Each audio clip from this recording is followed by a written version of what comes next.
إن الحمد لله نحمده ونستعينه ونستغفره ونعوذ بالله من شرور أنفسنا ومن سيئات أعمالنا من يهد الله فلا مضل له ومن يضلل فلا هادي له وأشهد أن لا إله إلا الله وحده لا شريك له وأشهد أن محمدا عبده ورسوله وبعد أعوذ بالله من الشيطان الرجيم بسم الله الرحمن الرحيم يا أيها الناس إنا خلقناكم من ذكر وأنثى وجعلناكم شعوبا وقبائل لتعارفوا إن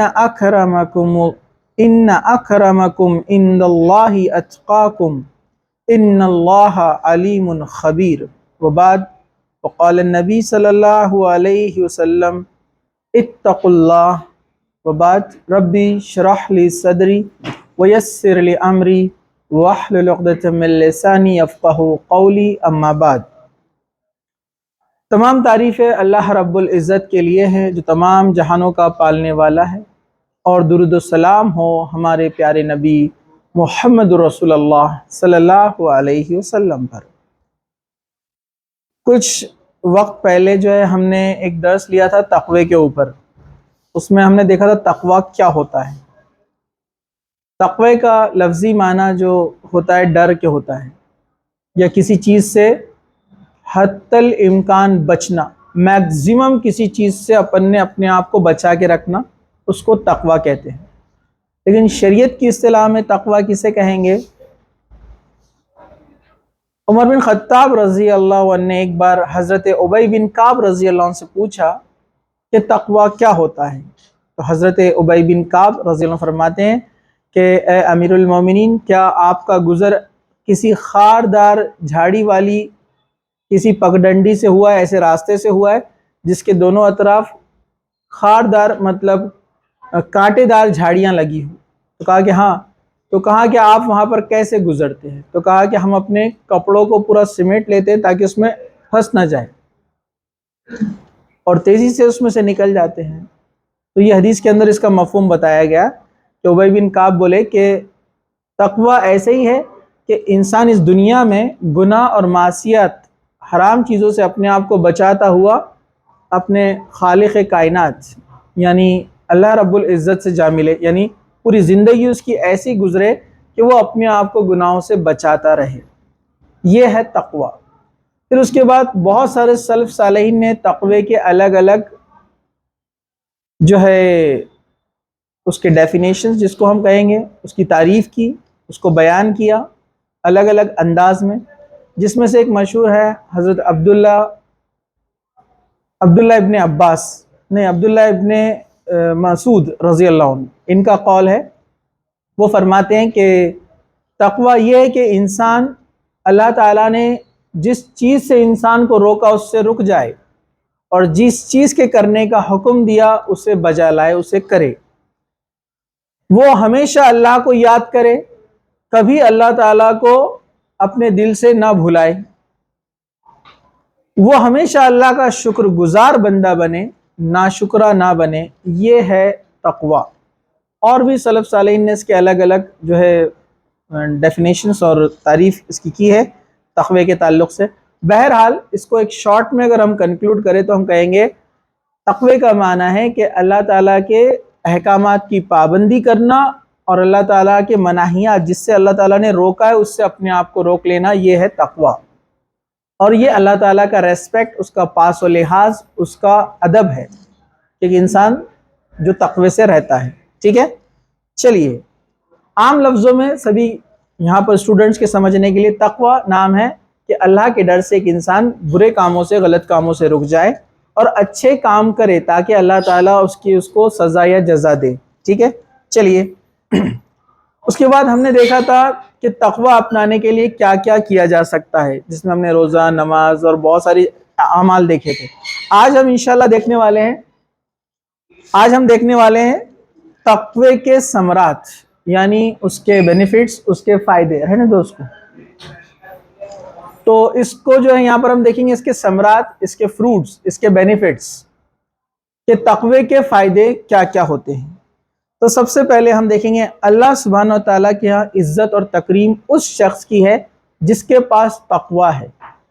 اللہ تعالیٰ نے سورہ حجرات کی آیت نمبر 13 میں فرمایا کہ اے انسانوں انا خلقناکم من ذکر و انثی، ٹھیک ہے، ہم نے تم کو پیدا کیا جو بھی مرد عورت وہ ہے، وجعلناکم شعوبا و قبائل، اور تم کو قبیلوں میں اور کنبوں میں بانٹ دیا، لتعارفوا، تاکہ تم ایک دوسرے کو پہچانو، ان اکرمکم عند اللہ، اللہ کے نزدیک، اللہ کی نظر میں اکرام والا، عزت والا کون ہے؟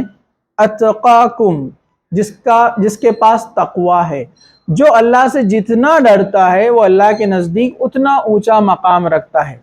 دنیا میں آپ کے پاس کتنی مال دولت ہے، کون سی گاڑی پہ آپ سوار ہوتے ہیں، آپ کا بنگلہ کتنا بڑا ہے، آپ کے پاس کھیتیاں کتنی ہیں، بینک بیلنس کتنا ہے، آپ کا رنگ کتنا اچھا ہے، آپ کے پاس خوبصورتی کتنی ہے، آپ کا قد کتنا اچھا ہے، آپ کی باڈی کتنی اچھی ہے، اللہ تعالیٰ کو ان چیزوں سے لینا دینا نہیں ہے۔ اللہ تعالیٰ کو ان چیزوں سے کوئی مطلب نہیں ہے۔ آپ کیسے ہی دکھتے ہو، کیسی ہی گاڑی پہ سوار ہوتے ہو، آپ ایک چھوٹی سی جھوپڑی میں کیوں نہ رہتے ہو، آپ کے حالات کیسے بھی رہے، لیکن آپ اللہ سے ڈرنے والے ہیں تو اللہ کے نزدیک آپ کا مقام بہت اونچا ہے۔ اس کی مثال محمد رسول اللہ صلی اللہ علیہ وسلم، اللہ سے سب سے زیادہ ڈرنے والے۔ آپ کی زندگی کیسی تھی؟ ایک چھوٹا سا آپ کا 11 ہاتھ کا گھر تھا آپ کا، آپ پڑھتے سیرت میں 3 سے 4 لباس ایک وقت میں رہتے تھے آپ کے پاس، جوتے جو پھٹ جاتے تھے آپ اس کو اپنے ہاتھوں سے سیتے تھے، حدیثوں میں آتا ہے۔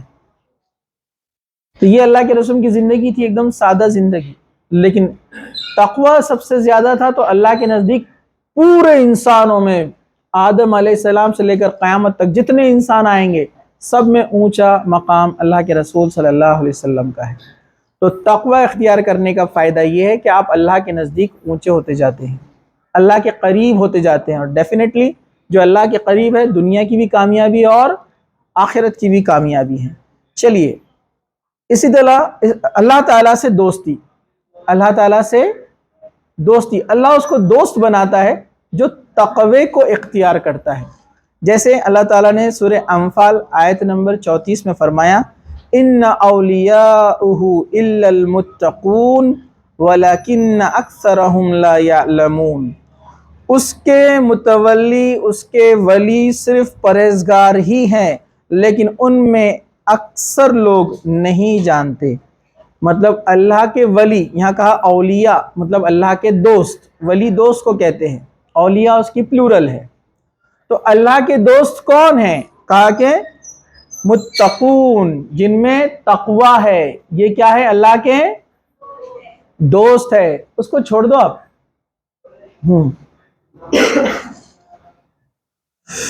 تو یہاں پر جو ہے اللہ کے جو دوست ہے وہ کون ہے؟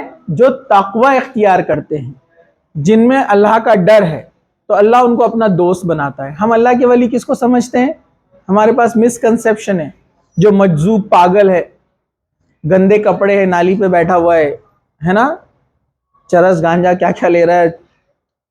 آپ نے دیکھا ایسے لوگ اللہ کا ولی بولتے، ایسا پاگل مجذوب جو گھومتا ہے نا راستے پہ، تو ہم کیا بولتے ہیں؟ یہ اللہ کا ولی ہے۔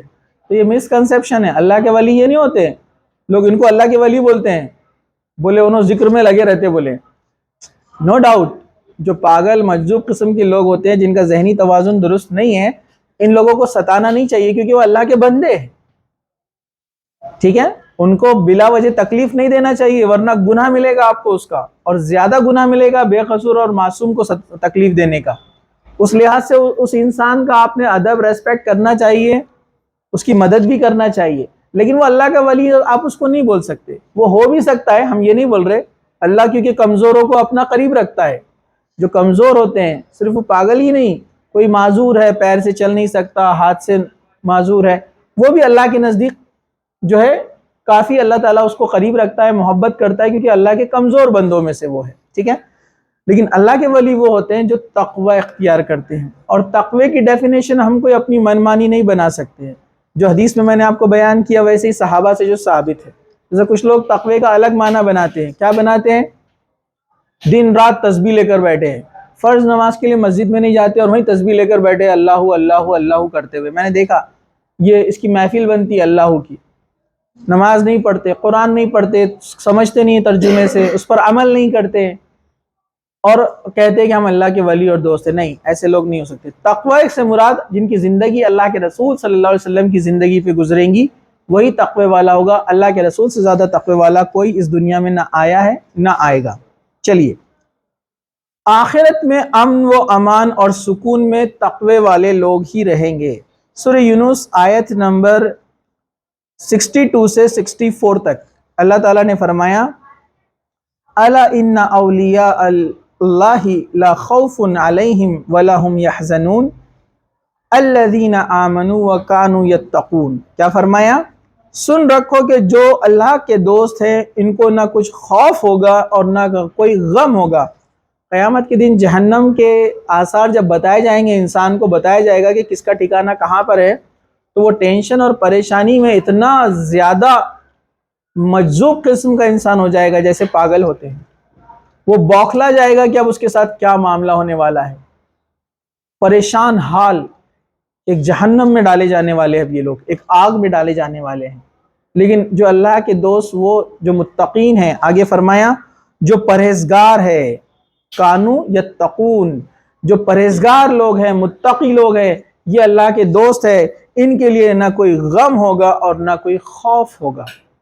یہ سکون میں رہنے والے، ایک دم ریلیکس، ان کو کوئی ٹینشن نہیں رہے گا. کیوں؟ کیونکہ انہوں نے دنیا میں تقوی اختیار کیا، اللہ کے ڈر کو انہوں نے اپنے دل میں رکھا اور گناہوں سے اپنے آپ کو بچایا. تو یہ امن و سکون میں رہنے والے ہیں. چوتھا ہے ہدایت پر استقامت، گمراہی سے نجات. یہ تقوی کا فائدہ ہے. جو انسان تقوی کو اختیار کرتا ہے، سورہ بقرہ آیت نمبر 2 میں اللہ تعالیٰ نے کہا ذَلِكَ الْكِتَابُ لَا رَيْبَ فِيهِ هُدًى لِّلْمُتَّقِينَ. یہ کتاب میں کوئی شک نہیں، ہدایت ہے متقین کے لیے. مطلب جن کے دل میں تقوی ہے، اللہ کا ڈر ہے، ان کے لیے اس کتاب میں ہدایت ہے. جو اللہ کا ڈر، جیسے آپ دیکھیں گے کچھ لوگ رہتے ہیں قرآن کے تعلق سے کرٹکس کرتے ہیں، اس میں یہ غلطیاں نکالنے کی کوشش کرتے ہیں، حالانکہ اس میں غلطیاں ہیں نہیں، وہ مس انٹرپریٹ کرتے ہیں، کہیں کی چیز کہیں بھی لے جا کر جوڑتے ہیں یا آدھا ادھورا علم اس کا بیان کرتے ہیں. ایسے آپ نے دیکھا ہوگا ٹی وی کے اوپر آج کل کوئی بھی آ جا رہا اور اسکالر بن کر بحث کر رہا، حالانکہ اس کو اسلام کے بارے میں کچھ نہیں پتا ہے، اور اس کا جواب دینے کے لیے بھی وہ ایسے مسلمان کو چن کے لے کر آتے ہیں جس کو کچھ نہیں آتا، اس کو 5-10 ہزار روپے دے کر لایا رہتا ہے پکڑ کر، اس کو جواب دینا آتا نہیں ہے. اور جو بھولی بھالی جنتا دیکھ رہی ہے بولتی ہے ارے ہاں یہ آدمی صحیح کمنٹ کر رہا ہے اور یہ مولانا صاحب جواب نہیں دے پا رہے ہیں. حالانکہ لایا ایسے آدمی کو جس کو نہ قرآن کا علم ہے نہ حدیث کا علم ہے، بس کسی کو بھی لا کر بٹھا دیتے ہیں. ان کو اسلام کو بدنام کرنا، یہ پری پلانڈ ہوتے ہیں بہت سارے. تو ٹھیک ہے، بہت کم ہیں جو آنیسٹ اور ججمنٹ والے ہوتے ہیں. چلیے، تو اللہ تعالیٰ نے کہا جو لوگ تقوی رکھتے ہیں ان کے لیے اس کتاب میں ہدایت ہے، وہ اس سے ہدایت حاصل کرتے ہیں. پانچواں، دنیا اور آخرت میں بہترین انجام. مطلب انجام کے اعتبار سے، یعنی گڈ اینڈ جس کو ہم کہیں گے دنیا میں بھی، اور آخرت میں بہترین بدلہ جس کو ہم کہیں گے. سورہ طہ آیت نمبر 132 میں اللہ تعالیٰ نے فرمایا وَأْمُرْ أَهْلَكَ بِالصَّلَاةِ وَاسْتَبِرْ عَلَيْهَا لَا نَسْأَلُوكَ رِزْقًا نَحْنُ نَرْزُقُكَ وَالْعَاقِبَةُ لِلتَّقْوَى. اپنے گھر والوں کو نماز کا حکم دیجیے، خود بھی اس پر صبر کریں. ہم آپ سے رزق نہیں مانگتے، ہم آپ کو رزق دیں گے، اور آخرت میں بہترین تو متقین کے لیے ہے. تو اللہ تعالیٰ نے کیا کہا؟ جو عبادتیں آپ کرتے ہیں یا آپ اپنے گھر والوں کو کرنے کے لیے کہتے ہیں، اس سے اللہ تعالیٰ کو کچھ نہیں چاہیے، بلکہ اس میں آپ کا فائدہ ہے. اور یہ بات بالکل درست بھی ہے. بہت سارے لوگ، میں نے ابھی جو بات کہی آپ کو، ٹی وی پہ آ کر ڈیبیٹس چل رہے ہیں، کچھ لوگوں نے ابھی بیچ میں سوال کیا ایک ڈیبیٹ میں، میں نے دیکھا جب اللہ کو عبادت کی ضرورت نہیں ہے تو اللہ نے کیوں کہا کہ عبادت کرو ورنہ سزا ملیں گی؟ یہ تو کانٹرڈکشن ہو گیا کہ اللہ کو عبادت کی ضرورت نہیں ہے لیکن اللہ تعالیٰ عبادت کروا رہا ہے آپ کو. ابھی کچھ دن پہلے ہی دیکھا میں نے، جبکہ جواب ایک دم آسان ہے، لیکن وہ لاتے ہیں ایسے لوگوں کو کہ جو جواب نہ دے سکے. جواب ایک دم آسان ہے. اللہ تعالیٰ نے عبادت جتنی بھی رکھی ہے انسان کے فائدے کے لیے رکھی ہے، انسان کے بینیفٹ کے لیے. انسان نماز پڑھتا ہے، وقت کی پابندی ہوتی ہے، ٹائم مینجمنٹ سیکھتا ہے. وہ رکوع سجدے کر رہا ہے، ایکسرسائز ہے. بے شک ہم اللہ کی خوشنودی کے لیے عبادت کرتے ہیں، میں دنیا داری کے حساب سے سمجھانے کے لیے بول رہا ہوں، ٹھیک ہے؟ صبح اٹھنے کی عادت ہوتی ہے جو نماز کا پابند ہے، سائنس بولتی ہے صبح اٹھو صحت کے لیے اچھا ہے، ایکسرسائز کرو صحت کے لیے اچھا ہے، تو اللہ تعالیٰ بھی تو آپ کو عبادت میں وہی کروا رہا ہے نا۔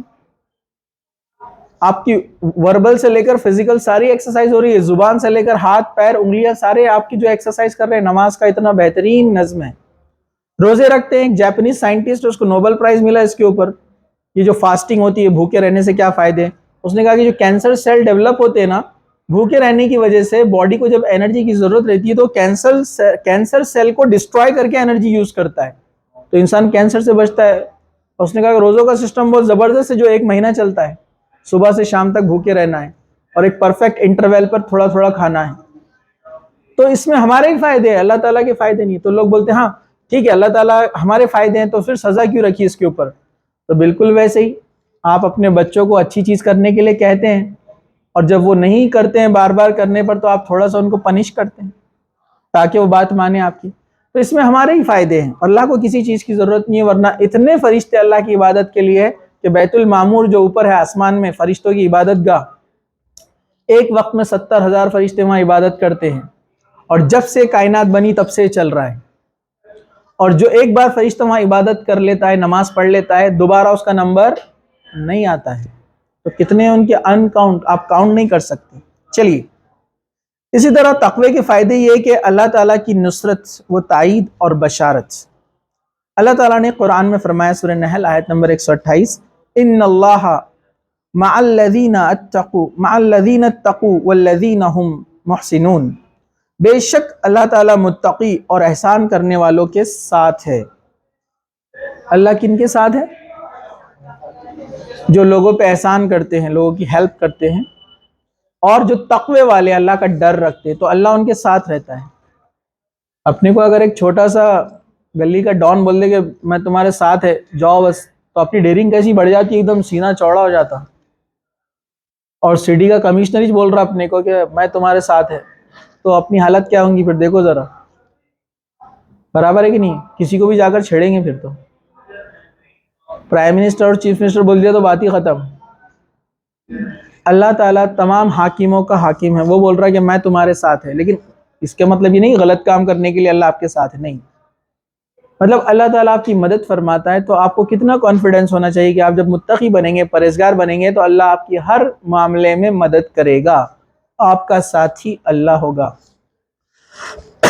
جیسے غار میں جب حضرت ابو بکر اور اللہ کے رسول صلی اللہ علیہ وسلم جو وہاں پر آپ نے پناہ لی تھی مکہ سے مدینہ جاتے وقت، تو غار کا جو منہ تھا، یہ غار اس قسم کی تھی کہ اس کا منہ اوپر کی طرف کھلتا تھا، اور جو کافر آپ کو ڈھونڈنے کے لیے آئے تھے وہ اس کے اوپر کھڑے تھے پیر رکھ کر، اگر وہ صرف نیچے دیکھ لیتے تو وہ دکھ جاتے تھے، تو حضرت ابو بکر صدیق نے کہا اللہ کے رسول اگر یہ اپنے قدموں کے نیچے دیکھ لے تو ہم کو پکڑ لیں گے، تو اللہ کے رسول صلی اللہ علیہ وسلم نے کیا فرمایا، غم نہ کرو، ان 2 لوگوں کا کیا معاملہ ہوگا جس کے ساتھ تیسرا ان کا اللہ ہے، مطلب جن کے ساتھ اللہ ہو، یعنی ہم دونوں کے ساتھ اللہ ہے، تو ان کا کوئی کچھ نقصان نہیں بگاڑ سکتا، تو کچھ نہیں ہوا، آپ نے دیکھا وہ اپنے پیروں کے نیچے نہیں دیکھ پائے اور وہاں سے چلے گئے، تو اللہ کی مدد اس طرح سے آتی ہے۔ 7واں اللہ تعالیٰ کی معیت اور ساتھ، یہ اس سے پہلے بھی ذکر آ چکا ہے کہ اللہ تعالیٰ مدد فرماتا ہے، اللہ تعالیٰ ان کا ساتھی بن جاتا ہے۔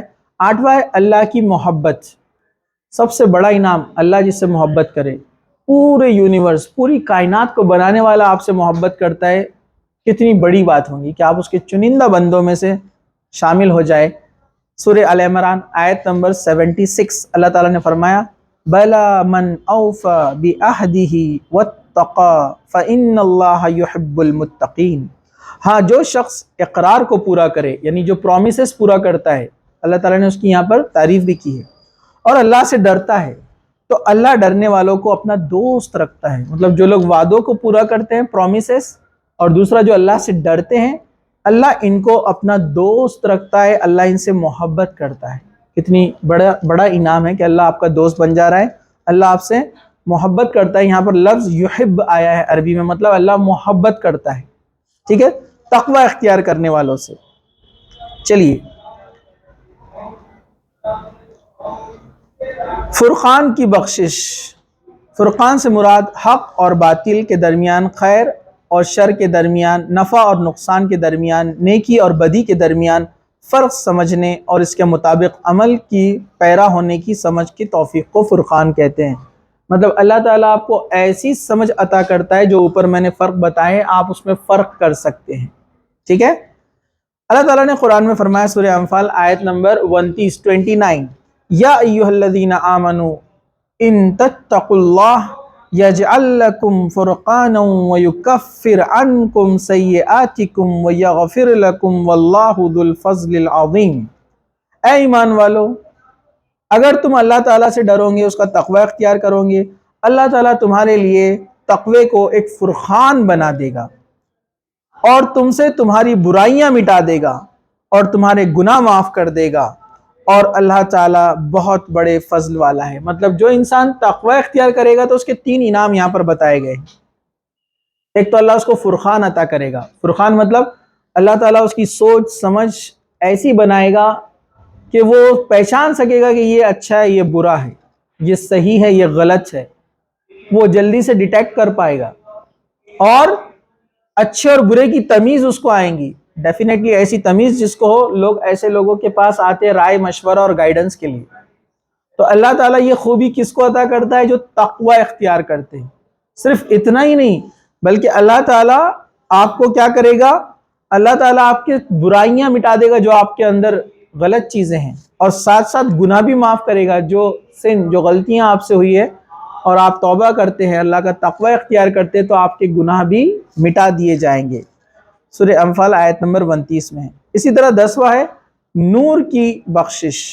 نور سے مراد قلبی نور، بصیرت، صلاحیت، سوچنے سمجھنے کی صلاحیت، خیر اور شر کی راہ میں وضاحت کرنے والی صلاحیت، ٹھیک ہے، جو انسان کو اس کے منزل مقصد تک پہنچا دے۔ بہترین چیزیں یہاں پر، یہاں نور سے مراد یہ ہے کہ اللہ تعالیٰ آپ کے ایسی روشنی عطا کرتا ہے، آپ وہ دیکھتے ہیں جو دوسرے نہیں دیکھ پاتے۔ اس سے مراد وہ نہیں ہے، نہیں تو آپ جائیں گے اس طرف، صوفیزم کی طرف۔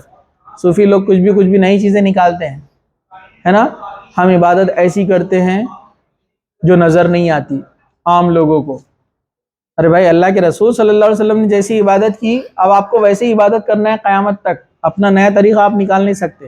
یہاں پر وہ نور سے مراد یہ وہ نور ہے کہ اللہ تعالیٰ آپ کی بصیرت، تھنکنگ، سوچنے کی صلاحیت بڑھا دیتا ہے کہ آپ سمجھ پاتے ہیں کہ کون سے چیز کو اختیار کرنا چاہیے اور کون سی چیز کو انکار کرنا چاہیے۔ اور یہ اس کو دانائی بولتے ہیں ہم عام زبان میں، دانشوری بولتے ہیں۔ وہ دانا انسان ہے، سمجھدار انسان ہے، فوراً پرکھ لیتا ہے کیا چیز صحیح ہے اور کیا چیز غلط ہے۔ تو ایسی بصیرت اللہ ان کو عطا کرتا ہے جو اللہ تعالیٰ کا تقوی اختیار کرتے ہیں۔ سورہ حدید آیت نمبر 28 اللہ تعالیٰ نے کہا، اے ایمان والو، اللہ سے ڈرو، اس کے رسول پر ایمان لاؤ، اللہ تمہیں رحمت سے دگنا اجر دے گا اور تمہارے لیے ایسا نور بنا دے گا جس میں تم چل سکو، اور تمہارے گناہ معاف کر دے گا، اور اللہ تعالیٰ بہت بخشنے والا اور مہربان ہے۔ تو اللہ ایسا نور عطا کرے گا جس سے تم چل سکو، مطلب تمہاری جو راہ ہے وہ دینی اعتبار سے ہو یا کوئی بھی منزل کے مقصد کی طرف آپ نکلے ہو، اللہ تعالیٰ آپ کو وہاں برائیوں سے بچا کر صحیح راستے پر، صراط مستقیم پر قائم رکھے گا۔ یہ بہت بڑی بات ہے ایک شخص جب تقوی کو اختیار کرتا ہے۔ اسی طرح دشمن سے حفاظت۔ ہر انسان کو دشمن کا ڈر، خوف ہے جس ماحول میں ہم رہتے ہیں، لیکن ہم تقوی اختیار کرنے کے لیے تیار نہیں ہے۔ سورہ آل عمران آیت 120 اللہ تعالیٰ نے فرمایا، وَإِن تَصْبِرُوا وَتَتَّقُوا لَا يَضُرُّكُمْ كَيْدُهُمْ شَيْئًا إِنَّ اللَّهَ بِمَا يَعْمَلُونَ مُحِيطٌ۔ اگر تم تکلیفوں کو برداشت اور تقوی کو اپناؤ گے تو ان کا فریب تمہیں کچھ بھی نقصان نہ پہنچا سکے گا۔ یہ جو کچھ کرتے ہیں اللہ اس پر احاطہ کیے ہوئے، مطلب گھیرے ہوئے ہیں۔ یہ اللہ کی نظر سے بچے ہوئے نہیں ہے۔ تم ایسا مت سوچو کہ تم پہ ظلم کر رہے ہیں اور اللہ کچھ نہیں کر رہا ہے۔ یہ تم کو ستا رہے ہیں، تکلیف دے رہے ہیں اور اللہ تعالیٰ کچھ نہیں کر رہا ہے۔ آپ ایسا مت سوچو۔ اللہ تعالیٰ فرما رہا ہے کہ اللہ نے ان پہ نظر رکھے ہوئے ہے، یہ اللہ کی نظر کے اندر ہے، احاطہ کیا ہوا ہے اللہ تعالیٰ نے، اس سے بچ کے جا نہیں سکتے ہو۔ لیکن تمہارا کام کیا ایمان والوں کا؟ صبر کے ساتھ جمے رہو اور تقوی کو مت چھوڑو۔ اپن سوچتے نہیں، اپن ان کا خوشی کی جیسا کچھ تو بھی کریں گے دشمن کا، ان کی خوشی کے لیے اپن یہ کر لیں گے، کمپرومائز کر لیں گے، پھر تو اللہ تعالیٰ کا ساتھ آپ نے چھوڑ دیا۔ اللہ تعالیٰ فرما رہا ہے کہ صبر کرو اور تقوی کو مت چھوڑو، مطلب جو قرآن اور حدیث کی حدودیں ہیں، شریعت ہے، اس سے باہر مت نکلو۔ تو اللہ تعالیٰ ان کو نظر رکھے ہوئے، اس کی فکر تم مت کرو۔ اللہ تعالیٰ فرما رہا ہے کہ اللہ تم کو ان کے فریب سے کوئی نقصان نہیں ہونے دے گا۔ ہم بولتے ہیں کہ ہم کو اللہ پہ پورا بھروسہ ہے، لیکن اللہ تعالیٰ قرآن میں فرما رہا ہے سورہ ال عمران آیت نمبر 120 کہ ان کا شر تمہیں کوئی نقصان نہیں پہنچا سکے گا، شرط ہے کہ تم نے صبر پہ جمے رہنا ہے اور تقوی کو تھامے رکھنا ہے۔ 12واں، گناہ معاف کرنے اور اجر بڑھانے کی بشارت تقوی والوں کے لیے ہے۔ سورہ طلاق اللہ تعالیٰ نے فرمایا وَمَن يَتَّقِ اللَّهَ يُكَفِّرْ عَنْهُ سَيِّئَاتِهِ وَيُعْظِمْ لَهُ أَجْرًا۔ یہ آیت کا چھوٹا ٹکڑا ہے۔ جو کوئی اللہ سے ڈرے گا، اللہ تعالیٰ اس کے گناہ معاف کر دے گا اور اسے اجر بڑھا کر دے گا۔ یہ طلاق کے تعلق سے آیت تھی، اس کے بعد کا یہ حصہ ہے کہ اللہ تعالیٰ نے کہا کہ جب طلاق دو تو انصاف کے ساتھ کرو، اور بہت سارے اس میں احکامات ہیں، اور ان کا جو تم نے مہر لیا ہے ان کو دے دو، اور بھی اس میں بہت ساری چیزیں ہیں سورہ کے اندر۔ لیکن اس میں اللہ تعالیٰ نے اس میں ایک چیز جو جوڑی ہے، علماء نے کہا یہ عام بات ہے، ذکر و طلاق کے ضمن میں آئی ہے کہ انصاف کے ساتھ فیصلہ کرو جب بھی کرو تو، لیکن یہ بات حکم عام ہے۔ تقوی جو اختیار کرتا ہے، اللہ تعالیٰ کیا کرتا ہے، اس کے گناہ معاف کر دیتا ہے اور اس کے اجر کو بڑھا دیتا ہے۔ یہاں پر تقوی سے مراد یہ ہے کہ آپ نرمی والا معاملہ کرو، جو بھی میاں بیوی دونوں میں سے جس کی بھی غلطی ہے درگزر کرو، جو بہتر سے بہتر فیصلہ ہوتا ہے وہ کرو جس سے کسی کو تکلیف نہ پہنچے، تو اللہ تعالیٰ اجر کو بڑھائے گا۔ تو تقوی کا فائدہ یہ ہے، ٹھیک ہے۔ چلیے، مغفرت کی بشارت سورہ نساء آیت نمبر 129 اللہ تعالیٰ نے فرمایا اگر تم اصلاح کے کام کرو اور تقوی اختیار کرو تو بے شک اللہ تعالیٰ غفور الرحیم ہے۔ اسی طرح کی ابھی آیتیں سب آنے والی ہے، میں آپ کو حوالہ دے کر آگے بڑھتا ہوں۔ اللہ تعالیٰ آپ کے ہر کام میں آسانی عطا کرتا ہے، سورہ طلاق آیت نمبر 4۔ 15واں فائدہ، مصائب اور پریشانیوں سے نجات، سورہ طلاق آیت نمبر 2۔ رزق میں اضافہ تقوی کی وجہ سے ہوتا ہے، سورہ طلاق آیت نمبر 2 اور 3۔ اسی طرح مشکل کاموں کو اللہ تعالیٰ آسان کر دیتا، جو آپ کے کام اٹکے ہوئے ہیں، بہت دنوں سے پرابلم میں ہے، پریشانی میں ہے، اللہ اس کو حل کر دیتا ہے، سورہ احزاب آیت نمبر جو ہے 80 اور 70 اور 71، تقوی کی وجہ سے۔ پھر اللہ تعالیٰ آپ کو بہترین لباس عطا کرے گا تقوی کا، جو دنیا میں وہ لباس یہ ہے کہ انسان برائیوں سے بچے اور قیامت کے دن اس کا اجر اس کو دیا جائے گا، سورہ اعراف آیت نمبر 26، ٹھیک ہے۔ اللہ کی خاص رحمت متقین لوگوں پر ہی ہوتی ہے، سورہ اعراف آیت نمبر 106 106۔ اللہ تعالیٰ تقوی والے لوگوں کے ہی اعمال قبول کرتا ہے، سورہ مائدہ آیت نمبر 27۔ تقوی والوں کے لیے اللہ تعالیٰ علم کا نور بچھا دیتا ہے، مطلب اللہ تعالیٰ اس کو علم عطا کرتا ہے، ٹھیک ہے، سورہ بقرہ آیت نمبر 282۔ اللہ تعالیٰ اس کے اہل خانہ اور اولاد کو سلامت رکھتا ہے، فکر رہتی ہے نا میں مر جاؤں گا، میں چلے جاؤں گا، میرا کچھ ہو جائے گا، میں یہاں نہیں رہوں گا تو بچوں کا کیا ہوگا، بیوی کا کیا ہوگا۔ تو اللہ تعالیٰ کا وعدہ ہے، سورہ نساء آیت نمبر 9، جو تقوی اختیار کرے گا ہم ان کے گھر والوں کی بھی حفاظت کریں گے، ان کا خیر کا معاملہ کریں گے۔ اسی طرح گھروں میں خیر و برکت آئیں گی، اس شخص کی زندگی میں خیر برکت آئیں گی جو تقوی اختیار کرتا ہے، سورہ اعراف آیت نمبر 96۔ اللہ تعالیٰ کی طرف سے انسان کی حفاظت کی جاتی ہے، سورہ حج آیت نمبر 38۔ اللہ تعالیٰ کی ولایت یعنی دوستی اور اس کی حمایت یعنی طرفداری، سب سے الٹیمیٹ بات کہہ دی اللہ تعالیٰ نے۔ اللہ کی حمایت جس کو مل جائے اس کے لیے کیا رہا، اس کا بیڑا پار ہو گیا، سورہ بقرہ آیت نمبر 208۔ اسی طرح فرشتوں کی ہمراہی اور ثابت قدمی، فرشتے اس کے ساتھ رہتے ہیں جو تقوی اختیار کرتا ہے، سورہ انفال آیت نمبر 12۔ عزت، سربلندی اور کامیابی کے حصول، اللہ تعالیٰ اس شخص کو ہمیشہ کامیاب کرتا ہے، عزت دیتا ہے سماج، سوسائٹی، دنیا اور آخرت میں، اور جو ہے اللہ تعالیٰ اپنی محفل میں بھی اس کی عزت کرتا ہے فرشتوں کے اندر جو تقوی کو اختیار کرتا ہے، سورہ منافقون آیت نمبر 7۔ 28 نمبر کا یہاں پر ہے فائدہ جو بتایا گیا ہے تقوی کے تعلق سے، دنیا اور آخرت میں سربلندی اور کامیابی، جو پہلے بھی اس کے تعلق سے گزرا ہے، سورہ مجادلہ آیت نمبر 11۔ اسی طرح جو ہے فرشتے خاص محبت کرتے ہیں تقوی والوں سے، سورہ مریم آیت نمبر 96۔ اسی طرح دنیا اور آخرت میں امن اور خوف سے نجات، سورہ الانعام آیت نمبر 48۔ قرآن سے شفا اور تسلی کا حصول، مطلب قرآن کے ذریعے اللہ تعالیٰ اس کو شفا عطا فرماتا ہے جو تقوی کو اختیار کرتا ہے، سورہ فصلت آیت نمبر 44۔ تقوی ہی یہاں پر انسان کی قدر و منزلت کو بڑھاتا ہے، اس کی عزت کو بڑھاتا ہے، اور اللہ تعالیٰ اس کو ہمت عطا کرتا ہے، سورہ العمران آیت 186۔ کامیابی اور نجات سالویشن، مطلب نجات بولے تو ایک انسان کو اگر نجات مل جائے، جس کی دعا انسان ہمیشہ مغفرت کی دعا کرتا ہے، یعنی مغفرت اور نجات جو ہے تقوی کے ذریعے حاصل ہوتی ہے، سورہ بقرہ آیت نمبر 189۔ اسی طرح جو ہے زاد راہ، اللہ تعالیٰ اس کی مدد فرماتا ہے اس کے ہر کام میں، ہر راستے میں۔ اسی طرح محشر کے خوف سے نجات، جو پہلے بھی بات گزری ہے۔ اسی طرح جہنم کے عذاب سے نجات، سورہ لیل آیت نمبر 17۔ اسی طرح جنت کے اندر داخلہ تقوی والوں کے لیے ہے، سورہ زمر آیت نمبر 73 سے 74۔ اسی طرح جو ہے جنت میں خصوصی انعام، اکرام، مہمان نوازی کی جائیں گی تقوی والوں کے لیے، سورہ زاریات آیت نمبر 10۔ اسی طرح آخرت میں امن، جو پہلے بات گزری ہے، سورہ نساء 88۔ 40 فائدے یہاں پر صرف قرآن سے بتائے گئے، حدیثوں میں تو ابھی اور ہے باقی۔ صرف 40 فائدے قرآن کی آیتوں سے بتائے گئے ہیں تقوی اختیار کرنے والوں کے لیے۔ تو ہمیں چاہیے کہ ہم تقوی اختیار کریں۔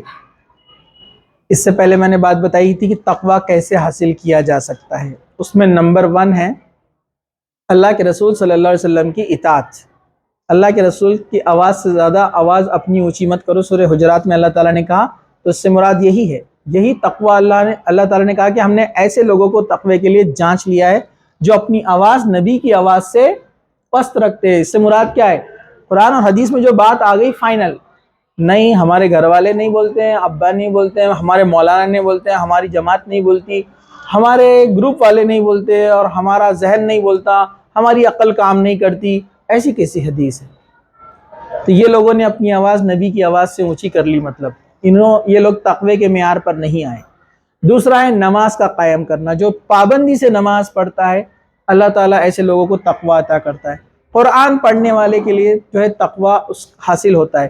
روزے رکھنا چاہیے، رمضان کے علاوہ بھی پیر اور جمعرات کے روزے جو ہوتے ہیں، جو روزے رکھتا ہے وہ تقوی اختیار کرتا ہے۔ اللہ تعالیٰ نے کہا نا سورہ بقرہ کے اندر 183 آیت کے اندر کہ ہم نے روزے تم پر فرض کیے جیسے پہلے کے لوگوں پہ فرض کیے تھے، تاکہ تم تقوی اختیار کرو، ٹھیک ہے۔ اسی طرح جو ہے عبادت میں آگے بڑھنا، اس طرح انصاف کرنا، لوگوں کے درمیان انصاف کرنا، اسی طرح جھوٹ نہیں بولنا۔ یہ قرآن سے دلائل ہے، ابھی جو ہے وقت نہیں ہم کو پورے لینے کے لیے، اس میں مختصر سا بیان کر رہا ہوں کیونکہ پہلے بات آ چکی ہے، ٹھیک ہے۔ جھوٹ نہیں بولنا، وعدہ خلافی نہیں کرنا، جو وعدہ پورا کرتا ہے اللہ ان کو تقوی عطا کرتا ہے، ٹھیک ہے۔ وعدہ خلافی نہیں کرنا، سچ بولنا، انصاف کرنا، لوگوں کے ساتھ احسان کرنا، احسان کرنے والوں کو اللہ تعالیٰ تقوی جو ہے عطا کرتا ہے، ٹھیک ہے۔ اور کچھ چیزیں میں ہو سکتا ہوں ابھی بھول رہا ہوں کیونکہ بہت پہلے ہم نے اس کو لیا تھا۔ تو اللہ تعالیٰ ان چیزوں کے ذریعے سے آپ کے اندر تقوی میں اضافہ کرتا ہے۔ تو ہم ان چیزوں کو اپنائیں گے تو انشاءاللہ ہم بھی متقی اور پرہیزگار بن جائیں گے۔ بے شک ہم ان جیسے نہیں بن سکتے ہیں صحابہ اور تابعین، تبع تابعین جیسے، لیکن ہم کو اتنی کوشش کرنا ہے۔ جتنی ہم کوشش کریں گے تو جتنے فائدے اور ثمرات کے وعدے کیے گئے اتنے فائدے ہم کو انشاءاللہ تعالی حاصل ہوں گے۔ تو دنیا کی تمام پریشانیاں آپ دیکھیے ان کا حل یہ 40 فائدوں میں آ گیا ہے۔ کتنا آسان ہے۔ اللہ کا ڈر اپنے اندر پیدا کیجیے، اللہ نے جس چیز کا حکم دیا ہے کیجیے، اور جس سے منع کیا رک جائیے، یہ تقوی ہے۔ اور جو انسان تقوی اختیار کرے گا اتنے سارے فائدے ہیں۔ اللہ تعالیٰ سے دعا ہے کہ اللہ سبحانہ و تعالیٰ ہمیں کہنے سننے سے زیادہ عمل کی توفیق عطا فرمائے، جب تک زندہ رکھے، اسلام پر زندہ رکھے، خاتمہ ایمان پر ہو۔ وآخر دعوانا الحمدللہ رب العالمین۔ سبحان ربک رب العزت عما یصفون وسلام علی المرسلین والحمدللہ رب العالمین۔ اس کو سٹاپ کرو۔